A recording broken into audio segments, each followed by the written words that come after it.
So we see how Samson was used by God as judge of Israel. So who's the next judge? Well, so the story of Judges is actually about to really shift because there are no more judges. We've been talking about this cycle in Judges, how we see this pattern over and over. Well, now we're just in a free fall. Everything's out the window because everything is just falling apart. So in this story, we see Micah, and you think, well, is that the next judge? No, he's just a guy who stole a bunch of money from his mom, and then eventually felt guilty about it and told his mom. His mom said, "Oh, thank you for telling me. In honor of you telling me, I'm going to take this money, this silver, and turn it into an idol, so that we might worship God." There's so many things wrong about how this happens. One, they shouldn't be making carved images to worship God.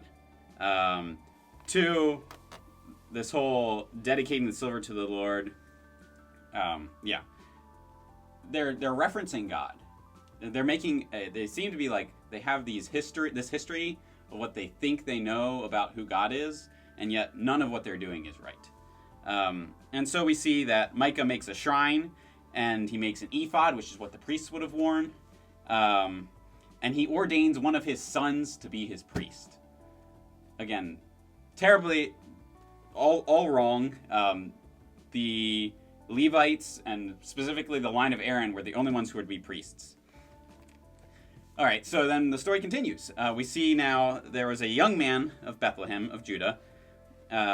He was a Levite, so he lived in Judah, but he was a Levite, and so not of the priest line. And so he's traveling around, and he comes to Micah's house, and Micah says, a Levite, I should make you my priest.